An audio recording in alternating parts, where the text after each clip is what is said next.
La campagne sucrière s'étend en France de septembre à décembre. Les agriculteurs récoltent les betteraves, puis les stockent au bord des champs, le long des routes. Les feuilles laissées dans les champs serviront d'engrais verts, base d'une agriculture raisonnée et durable. On enlève la terre accolée aux betteraves grâce à un déterreur. Puis, les betteraves sont chargées dans de grands camions pour être acheminées jusqu'à la sucrerie. Là, les racines sont pesées et un échantillon est analysé. La teneur en sucre, la quantité de terre résiduelle et le poids de la cargaison déterminent la rémunération de l'agriculteur. Chaque betterave peut contenir l'équivalent de 20 morceaux de sucre. Durant la campagne, la sucrerie fonctionne 7 jours sur 7, nuit et jour, sans interruption. Il faut l'approvisionner pour ne pas interrompre le process. Pour cela, on stocke de grandes quantités de betteraves dans une vaste cour.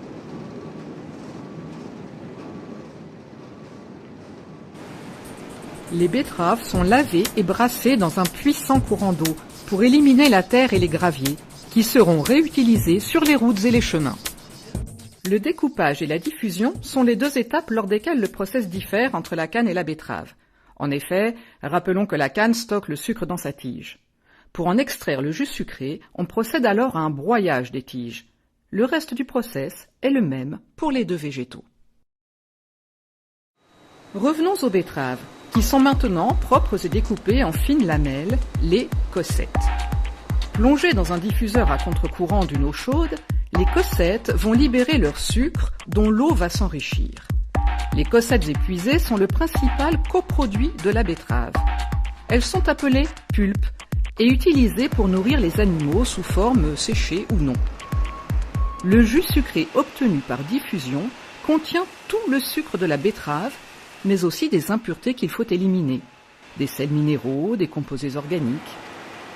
On ajoute alors au jus sucré du lait de chaux issu de pierres calcaires, puis du gaz carbonique qui, par réaction, précipite les impuretés. C'est ce qu'on appelle l'épuration.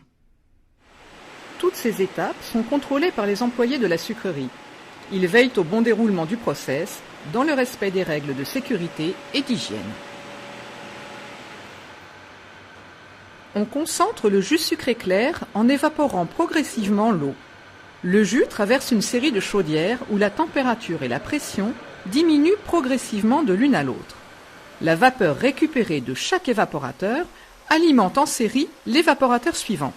Ainsi, on économise de l'énergie. Au terme du circuit, le jus est devenu sirop et contient environ 70% de sucre. Le sirop achève sa concentration dans des chaudières à cuire. On y introduit de très fins cristaux de sucre glace pour l'ensemencer. Les cristaux vont se nourrir du sucre du sirop et grossir petit à petit. On obtient une masse cuite composée de très nombreux cristaux enrobés d'un épais sirop. La masse cuite est envoyée dans des turbines dotées d'un panier perforé appelé essoreuse. Le sirop est évacué sous l'action de la force centrifuge, alors que le sucre, naturellement blanc et cristallisé, se dépose sur les parois du panier.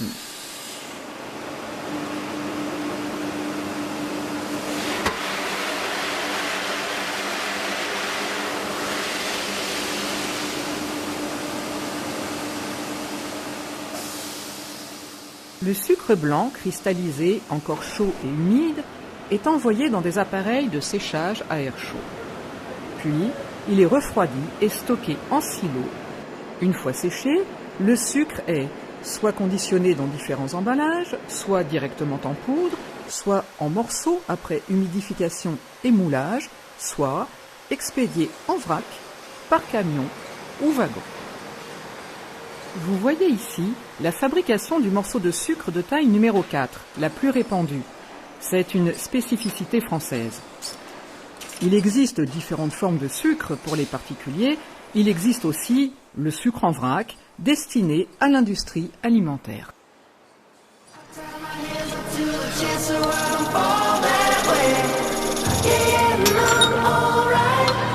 I took a sip of something, poured some butter